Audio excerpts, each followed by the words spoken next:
Hey everyone, welcome back to our channel. If you're new here, don't forget to hit that subscribe button and click on the bell icon so you never miss an update. Today we're diving into a super important topic: emergency funds. How much should you save, and why do you need one in the first place? Let's get started. Segment number 1. What is an emergency fund? First things, what exactly is an emergency fund? Simply put, an emergency fund is a stash of money set aside to cover the unexpected financial surprises life throws your way. This could be anything from a sudden job loss, medical emergencies, car repairs, or even urgent home repairs. Segment number 2. Why is it important? Now, you might be wondering, why is it so crucial to have an emergency fund? Well, having a financial cushion can prevent you from falling into debt when an unexpected expense arises. It provides peace of mind and financial stability, ensuring you don't have to rely on high-interest credit cards or loans to get through tough times. Segment number 3. How much should you save? All right, so how much should you actually save?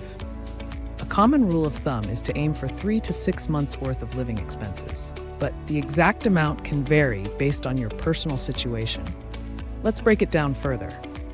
First one is assess your expenses. Calculate your essential monthly expenses: rent, utilities, groceries, transportation, insurance, and any other recurring bills. Second one is determine your savings goal. Multiply your monthly expenses by 3 to 6 to determine your savings goal.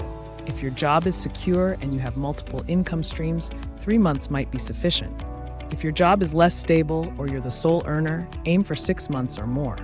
Third one is adjust for personal factors. Consider factors like health conditions, job market stability in your field, and family responsibilities.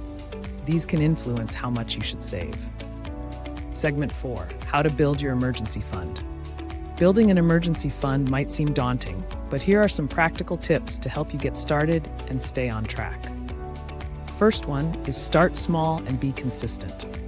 Set a realistic initial goal, like $500 or $1,000, and build from there. Automate your savings so a portion of your income goes directly into your emergency fund each month. Second one is cut unnecessary expenses. Review your budget and see where you can cut back: dining out, subscription services, or impulse purchases. Redirect these savings to your emergency fund. Third one is use windfalls wisely. Use bonuses, tax refunds, or any unexpected windfalls to boost your emergency fund. Fourth one is keep it accessible but separate. Ensure your emergency fund is easily accessible but separate from your regular checking account to avoid temptation. Segment 5. When to use your emergency fund. Finally, let's talk about when to use your emergency fund. Remember, it's for true emergencies, not for everyday expenses or wants. If you're unsure, ask yourself if the expense is urgent, necessary, and unexpected. If it ticks all 3 boxes, then it's likely a valid reason to dip into your emergency fund. Building an emergency fund is a crucial step towards financial stability and peace of mind. It might take some time, but every little bit you save gets you closer to your goal. If you found this video helpful, give it a thumbs up, share it with your friends, and let us know in the comments how you're working on your emergency fund. Don't forget to subscribe for more financial tips and advice. Thanks for watching, and see you next time.